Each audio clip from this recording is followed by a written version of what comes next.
but you're a pretty important person. Well, fuck. No, I'm a shit. Oops. Hey. There you go. That's the best opening of our podcast ever, or not our podcast ever. You dropping the S bomb first.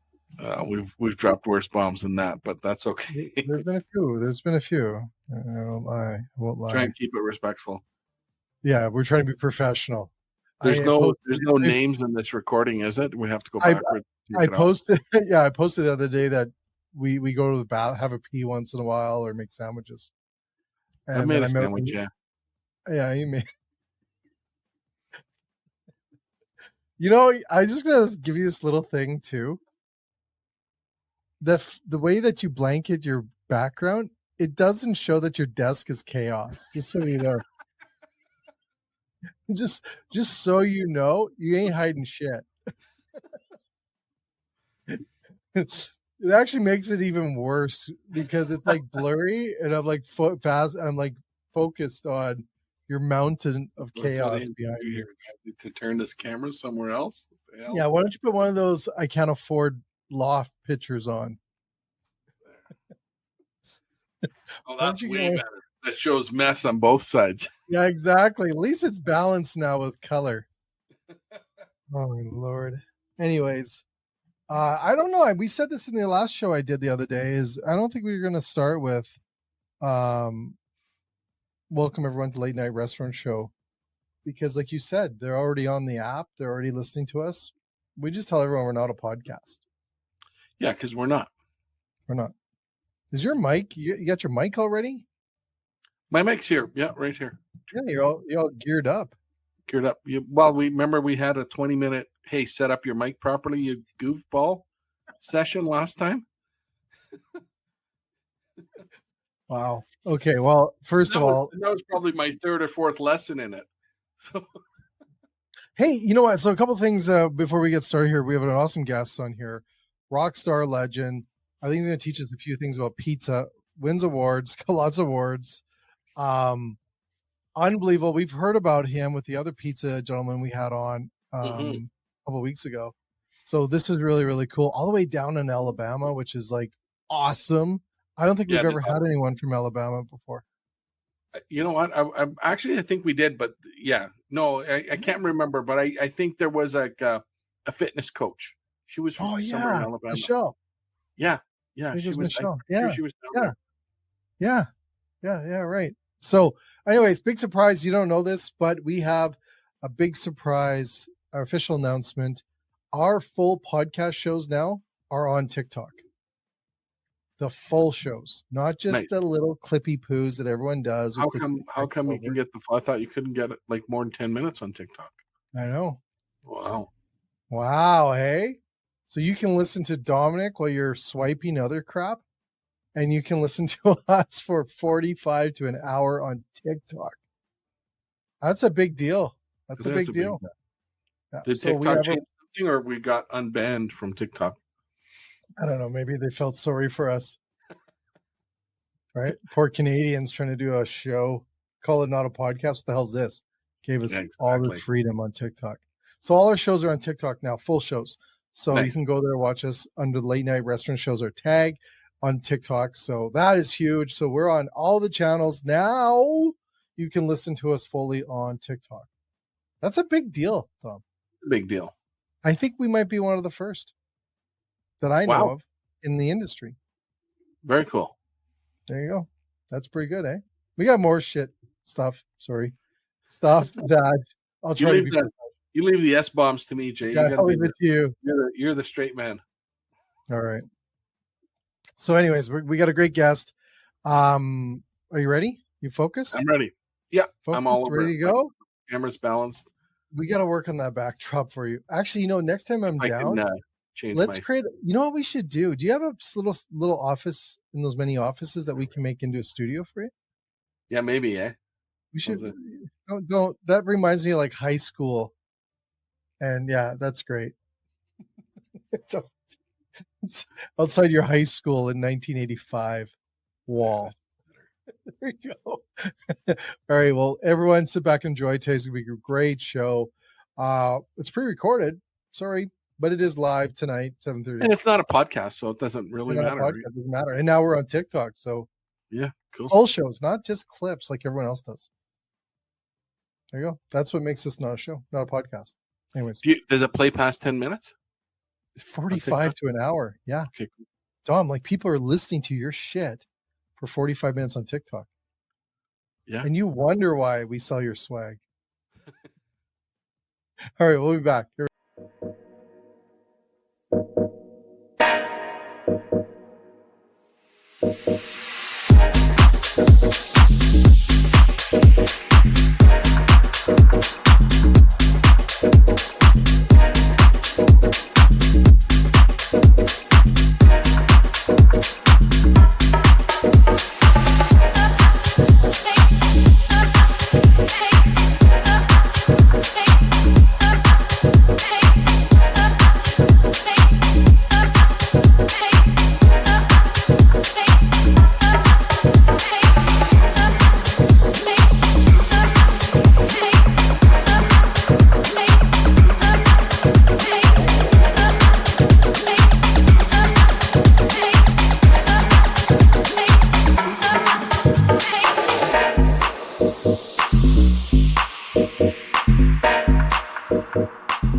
There you go. Welcome, Joe. Thank you. Thank you for having me, both of you. It's an honor. Yeah, thanks for it's an honor having you. Like I always say this is that, and I have to say this lightly because I'll pee off all our tech companies we have and stuff on the show. The best. Don't say it. Jay, if you have to preface it with that, you shouldn't say it. The best guests we have are restaurateurs and people like yourself and chefs that are out there killing it. So thank you for joining us. Oh, thanks a lot. You will. Joe, where are you? What city are you in? I'm in Madison, Alabama, Huntsville City. Huntsville City. Mm-hmm. So it's on the coast, Huntsville? Is that? It's North Alabama. North Alabama. Oh, yes. Huntsville City. But there's a Huntsville also. Is that right? Huntsville's the city, main city, and then Madison's a growing city right next to Huntsville. You can say Huntsville, you can say Madison. I mean, it's all the same to me being from New York, you know. Well, what the hell are you doing in Alabama? Maybe is the question. Witness protection. Well, I maybe I'll say it off air just so we don't get ourselves in trouble. When I looked up your name, the first Carlucci that comes up is not you. Just no, so you know. No, definitely not. No connection, no relative, nothing. But we're good. But all respect to every Carlucci that's out there. They're awesome people. That is awesome. What brought you to Alabama besides witness protection? I used to be a consultant in the business about 15 years ago. And my friend and mentor, Tony Gemignani, and I came down to help a gentleman by the name of Joe Moore open up a pizzeria called Tutora's in Huntsville. And I was here for 2 weeks. Tony was here for 5 days. And the family kept flying me back when I was in Italy competing or Vegas. And I just fell in love with the city of Huntsville, the people, and kind of found like a new home. Wow. So what's that? How long have you been there? Oh, I consulted 15 years ago, and like, wow, 3 months later, I moved down for good. Holy. Yeah. Cool. Okay. So Joe, you've been on everything. I've noticed you're on everything.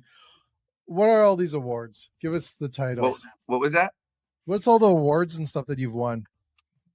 Well, the most recent ones that I've won were the international pizza show in Las Vegas for best traditional pizza, best non-traditional. Then it's the best of the best, which is kind of like a chopped episode where you bring your own dough, but you have 3 secret ingredients. And I placed first in that, beating 2 of the Italians from Naples.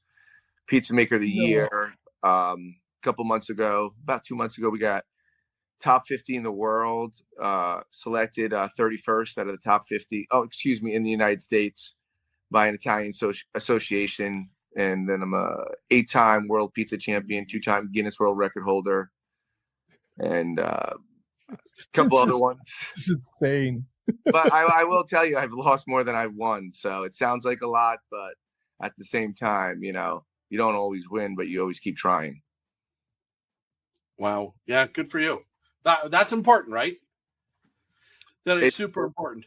It's extremely important. You're always going to lose more than you win, but you always should learn from every time that you lose or you win to grow as an individual and evolve to be better. You might have said this already before the awards. After you got down there 15 years ago, how soon before you opened a restaurant? I worked with the gentleman for about 2 years, and he was very methodical, probably one of the smartest business people that I've ever met. And he just wasn't ready to keep going. And I had that, my ADHD in me just can't sit still. And I had this vision, and I just, didn't want to wait around any longer. So I'd say about 2 years into it. Oh, wow. Okay. Wow. In the current location you're at? No, not at all. I had my last 3 places were all failures. They all failed. I was on like repossession of my vehicle, bankruptcy, just investors investing in me, the wrong people. My attitude towards the industry and towards my staff was just very narrow-minded, arrogant, narcissist. And, when you go and you have to look in the mirror and reflect and be like, okay, is the industry the problem or are you the problem? And I had to do a lot of self-reflecting. Wow. And, wow. I believe that, sometimes you have to fail to grow, but you also have to know, like, you have to have something different in you. And what doesn't kill you makes you stronger, right? There's a reason that's a song and a saying. And yeah, absolutely. You have to have discipline, you have to have structure, and you have to have self-awareness. And, you have to have no pride. And, in the industry, the restaurant industry, the pizza industry, there's a lot of egos and pride. And I think that's the problem, most people failing, the ego and the pride. And I have no pride. I have no ego. It's not about me. It's about my staff. They don't work for me. I work for them. I empower them in every way possible every day. Servant leadership. Good for you. Good for you. It's a common story, Jay, I think. And I think almost everybody we've had, well, I don't think we've had anybody who had instant success ever. No. And the ones that seem to be sort of at peace with where they're at and are, for lack of a better word, humble, seem to be also the happiest people that we've had on our show. You can feel it. They're vibing. Yeah, I never thought of that, but you're right. None of them are, they're all very positive and they've got this energy and stuff. And I get goosebumps, Joe, when you're talking about that, because it's tough out there. And I think everyone should fail at a restaurant or two, because you learn because I know people that have worked with franchises and think that's the reality. And I did the same thing. I was like, oh yeah, this is great. We're always busy. And then when you go into, how do you pay your staff using your Visa? Right? Like, I always said, when shit happens is when your invoices change color. Like, right? They go from pink, yellow, like, or you get like the blue ones, the green ones. It's like, I can't remember which one was the worst one, and then I always said they change color. And then when you get to the last color, you usually get a personal visit. So, that's the good one you want. They don't want the personal visit. No. Right? You don't want that. I remember that. But I think everyone, I think that's makes you so much stronger. It really does, in a sense. And then also, do you share your wisdom, like all the stuff that you do with other restaurateurs? Some. You should. I try to. I have a really unique philosophy on the way I run my restaurant, and I don't think a lot of restaurateurs would. do what I do is because at the end of the day, it cuts into the bottom line. I hired a full-time life coach 5 days a week for my staff. And I also just recently took out life insurance on them for the full-timers, and they can cash out after 5 or 10 years and they get that money. I have a break room that I spend anywhere from $500 to $600 on, with meals from Costco, snacks, a microwave, cappuccino machine, a slushie machine, but that's all for the staff. But I have standards and sets. There's no cell phones allowed in the building. There's no hoop earrings. You have to buy the same shoes. You have to buy the same jeans. You have to buy the same socks. I supply the apron because it's a little more expensive than most places, and I supply the shirt. So I'm trying to teach culture. And, we have about a 30% to 32% profit a month, but I take about 8 to 9% of that and I put it back into them.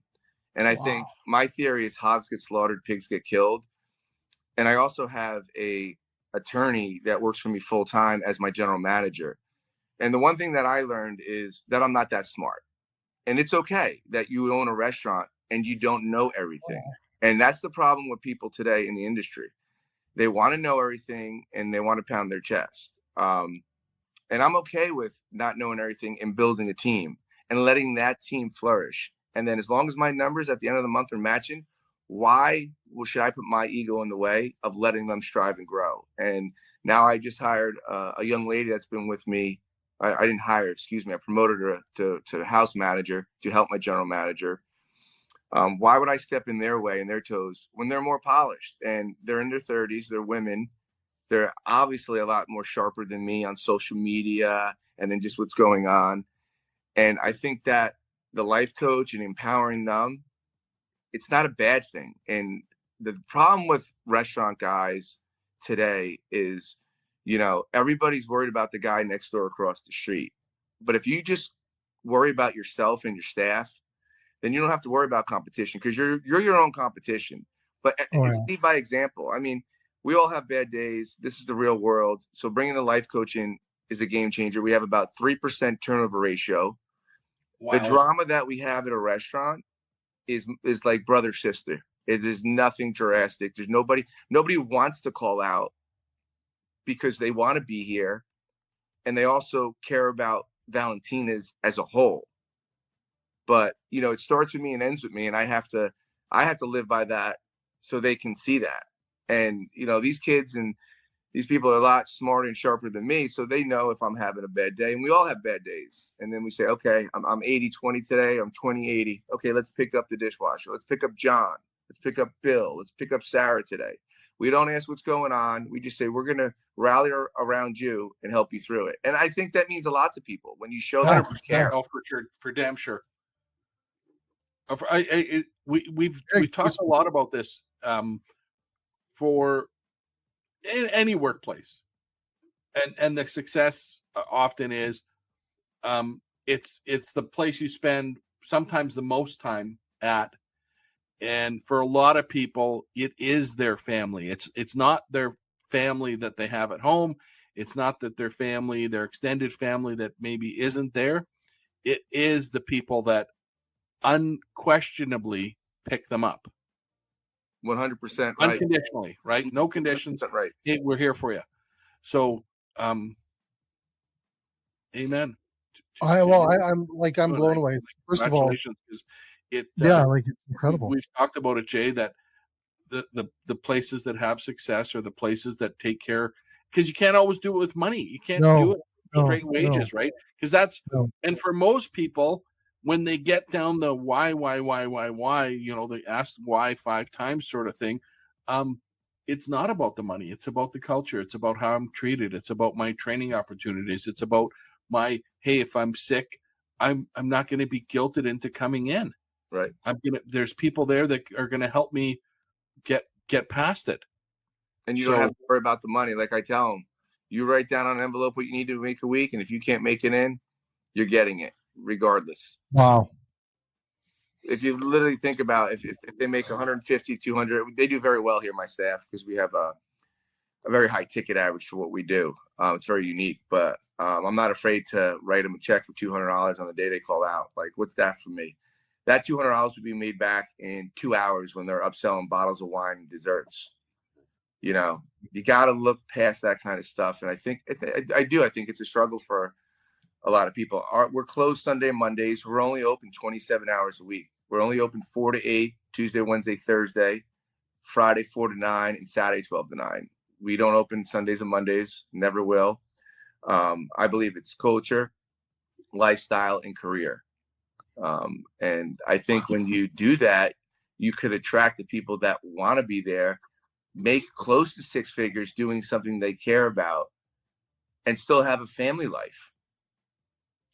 Yeah, a long time ago, the restaurant industry did provide that you could have a full-time career in the restaurant industry where it was enough to provide for your family.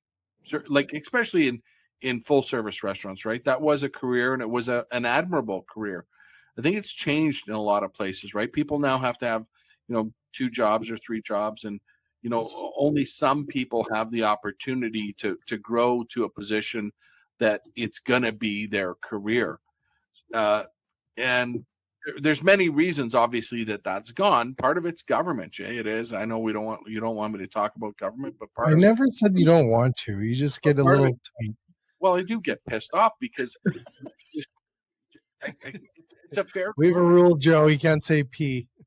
P, okay. Politicians, politics, and sometimes it's not even the politicians' fault, right? I think it's back to this whole culture and what Joe talked about. If politicians looked at that, and it's not that simple. Don't get me wrong. I'm not claiming that it is.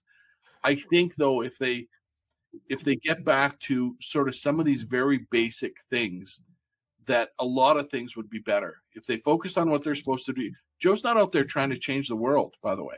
He's worried about his. I think, Joe. Maybe I'm wrong. Like, don't 1,000%. I can care less. He's worried about his staff in his restaurant. 1,000%. You nailed it. Yeah. Again, amen to you, man. Like, good, awesome. Well, I mean, it wasn't like I had to learn the hard way. I mean, I grew up in Carmel, New York, and my brother-in-law's pizzeria. I worked 7 days a week, almost 365 days a year.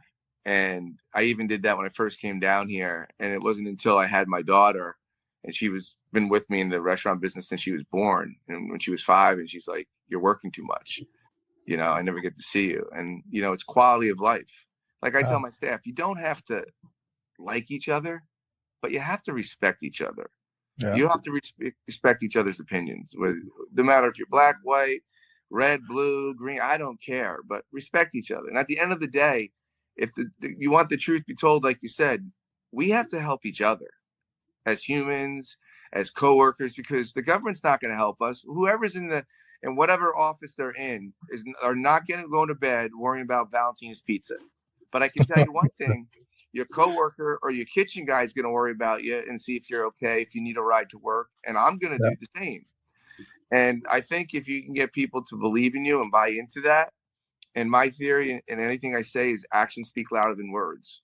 Yeah. So I can talk all I want, but I have to live it, and I have to hold up my end. I have to give them the tools. Yes, being a mom and pop, it is hard, but we have a full-blown menu test. From our ingredients to knowing the menu to serve. Like our flour comes from Naples, Italy, where it's non-bromated, non-bleach. It's totally different.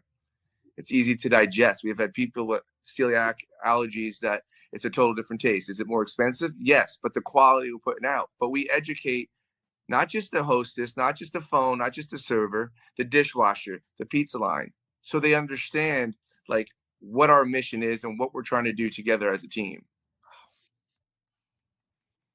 I'm blown away. I own a training company. Really? You know what I'm trying to? Well, I'm working on right now. And I anytime there's a problem here, I look at the mirror and I say, "What did Joe do wrong?" And I know one thing: I might be a great pizza guy, a good pizza guy, but I suck at training. I know my ADHD's got like 30-second window of training somebody, so I find the right ones. But the other day, I learned every day. I said to the girl, "Can you go get the mail for me? Here's the keys." She said, "Yeah, no problem." About 2 minutes, I see her in the liquor cabinet. I said, what are you doing? She says, I'm looking for the mail. So I said to her, where's your mailbox at your house? Oh, okay. So then I called up my life coach and I said, I need you to find me somebody that does videos.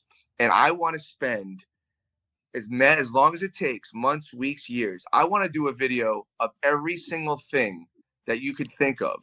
And the first day you come in, you watch you clock in and you get paid to watch how to get the mail, how to close the garbage bin outside, how to throw the garbage out. No, Tom. Everything on video. I saw 10 years ago. And what this restaurant guy was doing, his theory maybe wouldn't work for you because you said you're a 30-second guy. I could do a little longer. Can I get you to 2 minutes? Yeah, you give me 2 minutes. Okay. So his theory was, and we apply this theory in our training. Some of our training is 5 hours, but right. No slides longer than 2 minutes. No slides longer than sort of 200 words, and that's about 2 minutes. But his theory was exactly what you're doing. 2-minute videos, a topic on a 2-minute video. And he just did, I'm filming it on my iPhone. And this is when iPhone just started having really good video. And everything was shot sort of like, just like if you were standing there telling the person, right? So they found the best person to explain it. No editing. It's like, just tell me how you would show the brand new employee. And film 2 minutes. 90% of the time was his sort of comment. It was right the first time. See, I just learned something. Well, exactly. It said like they had a pretty good system, right? They had good employees. Yeah. But hey, for the brand new person, and now I'm getting a little bigger. I'm gonna have another location. I'm not going to be able to duplicate that as much as I'd like to perfectly. But if I have my best people, and guess what? They want to do it. Your good people are excited. It's a growth opportunity, is one, but it's also saying, hey, I trust you. That's a big thing, trust. And they feel like they're a part of the team. They're not just, you say it a lot, but now I'm giving you the keys to the castle to train these people because I love the way you presented your training and people learn from you. So I didn't even think of like under 2 minutes, and that just gets my head rolling now, to do something like that. But I think everything should fall on. I don't think there's bad kids in the world, and I don't think there's bad servers or bad employees. I think there's bad parents. I think there's bad management and bad ownership. You tell me why you get a 15-year-old kid at McDonald's, comes in without his hair combed, staying down his shirt, goes out and smokes a cigarette. You take that same kid and you put him in Chick-fil-A and you don't have a problem with him. It starts with standards from the management. You can say all you want. You give me that kid, you give me a couple of weeks, and I guarantee you he'll be fine. We had, Joe, I'm going to give you a quick short story here. There was two old guys like me and Monty on a show, and we had another young person, and he was, well, he was, Jay, he was advocating that persons should be allowed to have their phone with them on the floor. And me and Monty were absolutely not. And exactly to what you said was, if you do not set that standard, most people will rise to the lowest level that you set it. So if I set the standard up here, 95% of them are going to come up to that. The 5%, you either got to help them get there or they got to leave. That's the unfortunate part of that, right? Yep. If they're never going to fit, they're never going to fit. But for the 95%, and I'm gonna back McDonald's up here. They used to have and maybe they still do in most places. They have a good culture. They have a good training program. They have high standards. But back to the individual manager, like you said, if it's not important to you, it's not going to be important to me. Why should it be important to you if the manager's not? Yeah, you're right. 100%. So if you tell me it's important, hey, it's important to me that you greet every guest and you shake their hand. Jay, you were talking about something like when you were running a restaurant, is that you used to go around and ask every table how they are as the manager, and then you would shake their hands. It was when we could shake hands without people getting a little creeped out. But I was even training that this week. For that? What was the reason for that? To have a connection with the customer? Well, it was also something different. It was better. It was like almost similar to what Joe was saying, is that I wanted something that was more than just the typical, how's everything? or welcome to our restaurant. And I have a lot of different theories on that. Like, I don't believe a restaurant server should say their name at the beginning until they earn the right to tell you my name at that table. So it's after your second or third visit. It is, oh, by the way, my name's Jay. And I want to, because when you look at, there's been some studies, when people come up there, they're almost awkwardly feel uncomfortable that you're introducing your name at the beginning. So there's theories around that, and people have opinions. I learned something else again, because I'm the one that goes to the table. I'm like, who's your server? And they're like, I forgot the name, or they didn't tell me. And I'm like, go up and do the intros. And I'm going to look into that. See, I love learning and evolving and listening to other people, but I understand your side of it. Yeah. What we do is, so we have a red, blue, and white chip. So when you come in, if you two had come into Valentina's, the first thing the hostess says, welcome to Valentina's. Is this your first time? You say yes. When you sit down in the corner of that table, you get a red chip. Now, everybody in the restaurant knows that it's your first time. And there's a system for whoever's the buddy system sitting next to them. The manager, general manager, or even myself will go over and say, how are you doing? How'd you hear about us? You live in the area. We have a lot of people that drive about 45 minutes to an hour, believe it or not, especially weekends. And then if you get a blue chip, that means it's your second time here. And if you get a white chip, it means you're a regular. And it lets us know, like, and we go out around to, maybe it's your third time. Hey, can I buy these people dessert? We always ask, are you celebrating any occasion? Divorce, wedding, anniversary, not divorce. I'm kidding. I've said that. Birthday, promotion, and then we give a free dessert to that table. Yeah, we introduced the handshake, and we do it. We did it a couple different ways. One, we did, if they were new, we actually made the servers handshake the guest, and if it was a husband and wife, we did both. If it was a kid, nothing is more awesome as when parents see an adult shaking a kid's hand.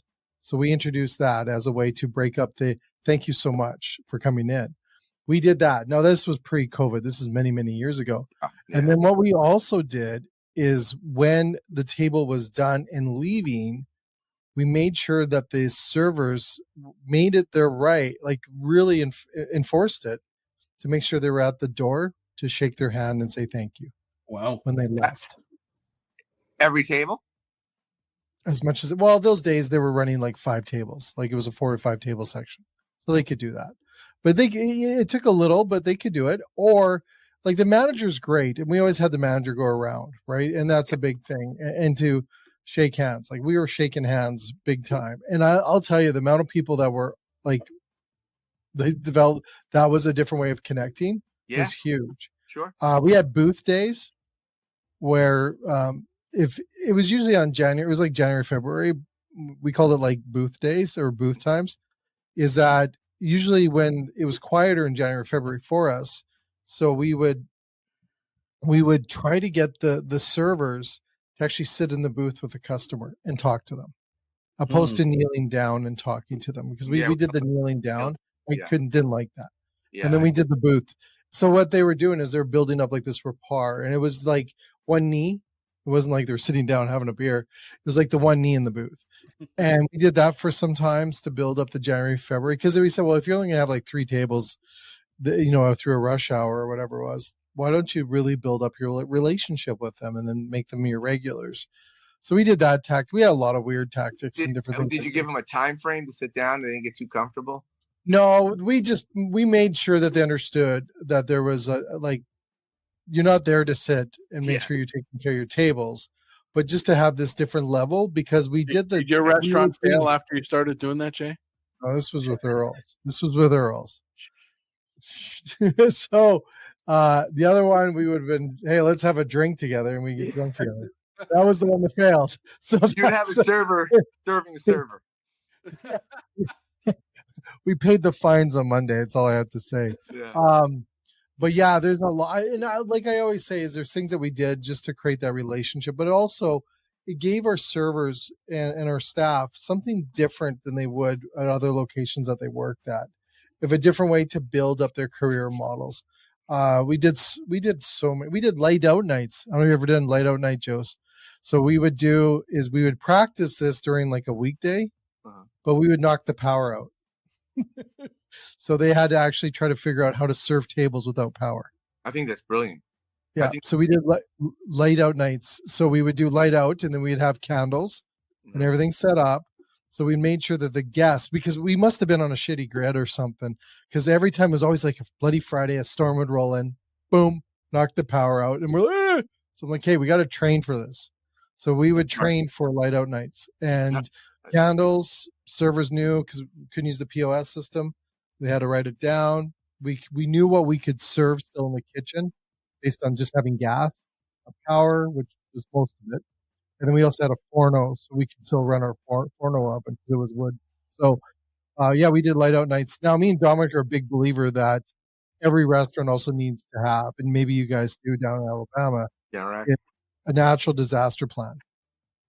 Every restaurant needs a natural disaster plan. Like for tornadoes or just a natural disaster?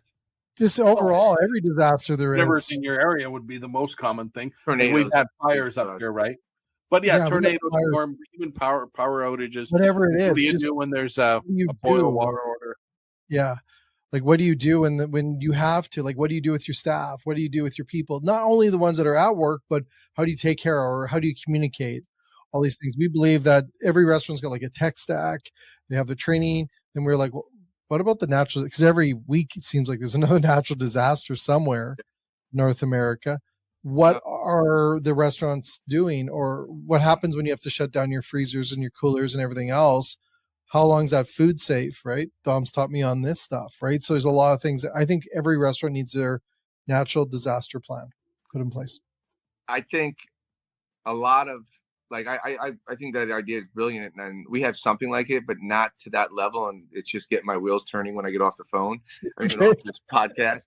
But I think the problem today, and just in general, is, everybody thinks that this is costs money, and it doesn't cost money to do a natural disaster plan. It costs time. Yeah. And listening to the people, podcasts like you, and learning from this conversation, I've learned more things today than I could take back to my team and go, hey, we should do this, this, this, and this. Let's try to implement some of these things. Let's just try it out, whether it's a handshake, whether it's not saying your name, whether it's, hey, do we have a natural disaster plan? Because we are going into tornado season in another month. We had a tornado warning last night. And it wasn't bad. It was just like tornado sirens going off. It was a warning, as they say. And we actually got slammed by it, because for some reason people just go out in tornadoes around here sometimes. I know. Isn't it weird? Yes, it's very weird. But hey, I'll take it. I'm not complaining. But I think it's a lot on the operator to do their homework, to listen to podcasts like this, to do research, because it's not like 30 years ago. We didn't have all this access. I'm not saying that you're going to fail, but it's a lot harder to fail now if you're open-minded, and there's so many resources out there now to help you that don't cost you money. It just costs time of listening and understanding. Yeah, we've said that. Jay, I've said that when all our tech people come on and we talk with tech people, almost every show is like, people have to get out there and go and see what's available, because it exactly to your point, Joe, it isn't 30 years ago. And not only is a lot of the information just there for the having, it doesn't cost what it used to cost. Some of the stuff doesn't. Like, obviously a lot of things are more expensive, but having an inventory management system is not what it was 20 years ago, right?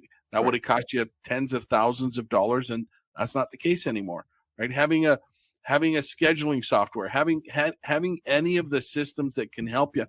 Food safety training, or on the training side, well, in the state, ServSafe's still probably like $150, but ours is $25. So our and it's equivalent to that kind of training, right? So it's sort of an advanced level, but that's what time, tech, innovation kind of gives you over time, right? Is like things can get better, and ours is volume. With volume, we can lower the price, and we take it from the perspective of it's for that frontline employee who often is paying their own way. It's not every restaurant pays for all the training for their employees. So how do we make it affordable for that frontline person? Not how is it affordable for, this $4 billion corporation? They can afford it. Of course they can. But the frontline employee who's making $15 an hour, No, that's every penny counts. So we want to make it affordable for that. So if you look at it from your perspective, hey, I'm always learning. I got to get out there and find out what's available. And I think the biggest point is that you've said, I don't know everything, and you accept that, and you understand that from the I don't know everything perspective, there's lots for me to know out there, and there's a lot of benefit that can happen if I keep that my mind on my mindset as that I don't know everything. I'm open book. Tell me, show me. I'm a sponge. I want to know. Just because you own it, man, it doesn't mean we're if you have that narrow-minded in this industry today, you're absolutely going to fail. And if Agreed. You're not asking your staff and getting their input, you don't have to use it all the time, but then you're just doing yourself a disservice, because we're in a tech world right now with social media. I mean, how long did it take me to get this on?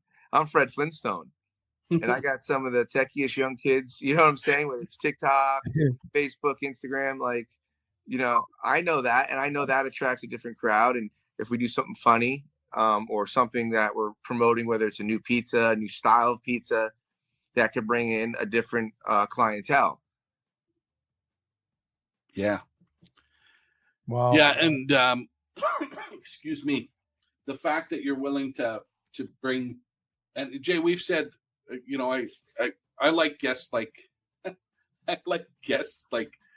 Joe, because they, we kind of align on a lot of the things that both you and I believe in. When you use and sort of tap into the energy, the tech, the willingness of your employees, all of a sudden you've got, if you're 15 or 20 people, you've got 15 or 20 people rowing in the same direction. You got 15 paddles instead of one. It makes everything a lot easier, right? So a lot less stress. 100%. And I think what happens, restaurants don't believe, a lot of people don't believe, hey, there's talent there that, and I like what McDonald's does in there. They used to do a commercial where they say, hey, yeah, you think as this person is a young 18-year-old punk, they're running $1 million restaurants. Right. Yeah. They've empowered them. They've got a manager for sure, but they've got people that are fairly young, they're willing to work and know, and they're running a multi-million-dollar company across thousands of locations. You empower people, and you're saying, like, because let's just be real. Perception always will be, oh, you work at a restaurant. Yeah. You're not that smart, or you didn't do this. But at the same time, these are the same people that have to deal with multiple personalities from customers on a daily basis, stress and under high volume, and multitask at certain times. Mm-hmm. And giving the right tools and empowering them, some of them can really evolve into something just more than that. And they want to do that. Last night, we were blessed to win #1 hospitality in the city of Huntsville. And I worked and I sent my team, because that has nothing to do with me. That is my staff, my general manager, my manager. They did all the hard work, and they deserve it. And I always say, because some people said, you won. And I say, I didn't win. We won. There's no we in me. Oh, we lost him. So, Joey's still there? That's an awesome point, Jay, right? There is no we. And but here's the thing, though, Dom, is that when we listen to Joe here, and hope he comes back on here soon, is because this has been incredible. He works at it. And I say this all the time, is you have to work on being a good manager, owner, all this stuff. It doesn't just, like, if you don't invest in that, you don't get this. Like, this he had a aha moment, obviously. He did, right? Though, but like, right? I think a lot of people need to have those more. Well, but to your point, working at it, he's committed to continuously looking at it from that perspective. Yeah. He doesn't know, and he has to remind himself, I don't know. And Yeah. That's cool. That, but like a lot of people, like, when you talk to people that run restaurants, and they always, there's these people that do a really good job, and I'm like, it's not easy. Like, they work at it, right? You have to work. You get the position of leading people and moving them forward. I have to say, you have to invest in, be always continuously learning and growing. Mary's back. Hey, Joe. So you're back.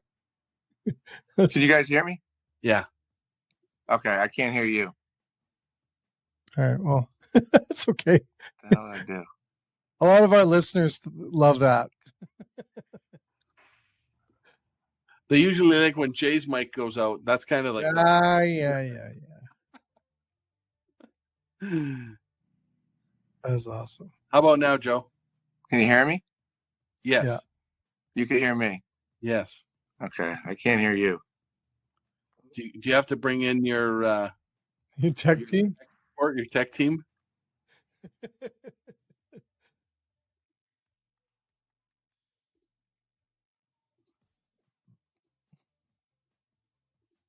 All right. This is the best part, Dom. This is when you go to the bathroom. We take advantage of these moments. Just, me, but I can't hear them. Yeah, for everybody that is listening.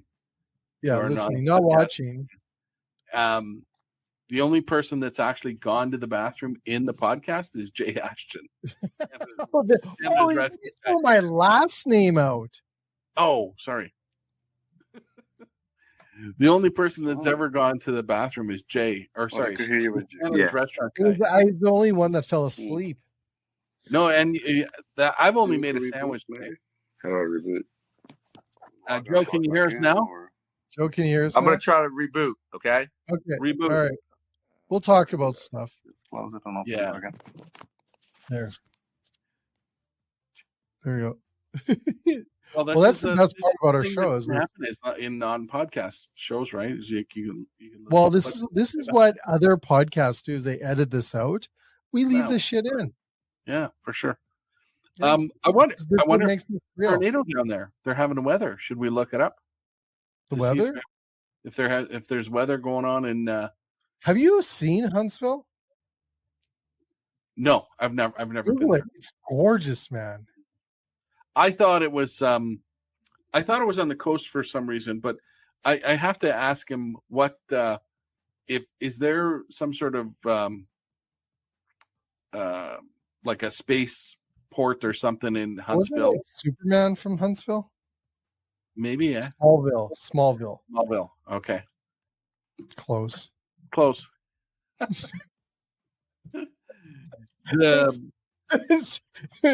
was close. but so first of all, look it up. It's gorgeous there. And we haven't even talked about his food yet. And we gotta get to his food for sure. We might have to have Joe back part 2. But the incredible food. Oh, here we go. Joe, you back? Yeah, I'm sorry about that. No, we were just talking. That's the beauty about our show. We don't call it a podcast, so we can do whatever the frick we want. So Domenic was telling us a story. Yeah. It was childhood. Okay. So, no, we were commenting on where your place is in Huntsville. Mm-hmm. It's gorgeous. It's a gorgeous city. It's beautiful. It is. Well, actually, it's funny because we're across from a cornfield. No way. Yes, my restaurant is 500 feet from my house. I'm in the middle of nowhere. I mean, about 5 miles, you got Amazon and Google, but across town. But I'm literally the only restaurant on this road. It's growing rapidly with residential. And when I first opened, everybody thought I was going to be out of business in 2 weeks. And with the help of my team, not really myself, we created a destination from the awards and the service and the culture. But yeah, Huntsville, we're in Huntsville City. Actually, I bought the land where I'm at, and it was actually in a dry county. And I had to annex into Huntsville City. Huntsville is growing rapidly. So I had to annex an acre of land so I could sell alcohol. No way. Seriously? Is there a lot of dry cities still down there? Nah, there's like the county that my land was on. Yes, that's one of them. There's a couple, but not too many. Did you know that when you bought the land? No, I had no idea. I'm an idiot. I didn't do all the due diligence. And the county commissioner is a friend of mine and came in and he said, Limestone County's dry. I said, yeah. I said, wasn't that the city? He said, no. So at the time, the way it works is if your land is bordering a city, you can annex and zone into it. Oh. So across the street was Huntsville City. Because my house is Limestone County, Madison City. That's why in the beginning I said it's Huntsville, Madison. It's all the same to me. They don't have skyscrapers. They're not a city. They're not Chicago, LA, New York. They're growing. Huntsville's great. I love it. But to me, I grew up in New York. That's a city to me. Gotcha. So it's gorgeous, by the way. Like it ain't where I'm from. Apparently, Dominic thinks it's a little bit of a butthole place. This is beautiful. I had no idea. We have the Arsenal, which is the defense contract of the United States that employs over 45,000 people. Who is the defense contractor? The Redstone. It's called Redstone Arsenal. In Huntsville, during the sort of the space era in the 60s probably most of the 60s and 70s, was there some sort of rocket stuff in Huntsville? It's called the Rocket City. Huntsville's called the Rocket City. Yeah, okay. Space and rocket camp here that people come from all over the world to go to. It's known for that. Oh yeah, look it up. It's very well known. That's so cool. Yeah. Yeah. So it's not just like my cousin Vinny you think of. They got more things going on in Huntsville than most people do in the world. And the people in the community are amazing to support. And it's just a little relaxing for me, a little more relaxing than being in New York and growing up. I love it here. I call it home. I mean, what New York's turned into, I'm embarrassed to tell you that I'm from New York right now. Yeah, man. Yeah. So Joe, I want to talk a little bit because you're a pizza god. I incredible. That word, but thank you. We got to talk about your pizzas. Let's get into the food side here a little bit. Sure. Tell us about them. So, well, like I said before, we use a non-bromated, non-bleached flour from Naples, Italy. I went to Tony Gemignani's school of pizza. He used to have a school in San Francisco. He is like the real god, the GOAT of pizza. His pizza place just got voted number 6 in the world, and his Mission Impossible pizza was voted number 1 in the world like number 2 days ago in Italy. So number one. Yeah. So I learned everything under him. He's my mentor, my brother. I wouldn't be sitting here talking to you without Tony. But we do a biga fermentation, which allows to digest better. And a lot of our ingredients is not local as far as what we're getting from Europe because of what we do here in America to the food. So yes, pizza is fast food, but at the same time, the level that we're trying to bring to our customers is different. And that's why it is so expensive to come here. I mean, I'm a single dad, and trust me, I understand. Our average dinner ticket will be $70 to $75 tonight. And we strictly do pizza. We do some appetizers and desserts. Everything's scratch made in the kitchen.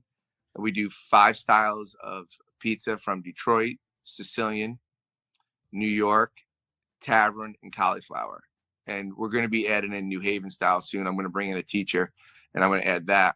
My motto is like the Chick-fil-A of pizza. I want to, do one thing and just do it great. I mean, I love cooking. And if you want to have pasta, you come over on Sundays. On Sundays, me and my daughter will make pasta. She's half Korean. So on Mondays, we'll go to the market and we'll make bulgogi. Cool. But yeah, our pizzas are different. Everything we're using is a little more intense and a little more time consuming. But I think with the quality and education and the culture that we're putting out, the pizzas really stand out even more. Very cool. I love it. What is your favorite? What was that? Sorry, Joe? What is your guy's favorite pizza? Domenic, his office is connected to a pizza place. That's a legend. so you know what, Jay? I had barbecue chicken yesterday. Oh, no. I like deep dish. I like deep dish. But I like thin. I like them all. The only thing I don't like, honestly, is when this sort of Neapolitan pizza sort of hit, is you had the, baked in 90-second type of deal where it was just really limp and soggy. Like that doesn't chewy, charred, but not like crunchy. I kind of like. I understand. Yeah, and I'm a baker by trade. Grew up in my family bakery. Ate a lot of. So I like the. I guess a heartier crust. Yeah. Kind of, Yep. I understand. So, if you have to use a fork and knife for your pizza, then to me it's not good. Agreed. Yeah. Too much sauce or something, or too much. I don't know what. I just always like. If you guys are calling this good, something's wrong, man. You haven't had one good slice of pizza anywhere. So, yeah, I get it. If you could fold it over and eat it, that's okay too, right? But if it's just so mushy, then something's wrong in the process. You got to have the fold, the undercarriage, and then the oil dripping. Yeah. Joe, can I give you a recipe? Mm-hmm. No. Does anyone ever give you a recipe? No, why did you say this? Because I have a burger coming out on a friend. He won a freaking award, man. I know. So I don't know, but I have a burger coming out in this franchise. Dom, I don't know if I told you this, but the show's about Joe. I know, but I want to give him. Well, just try it, okay? Send it to him after.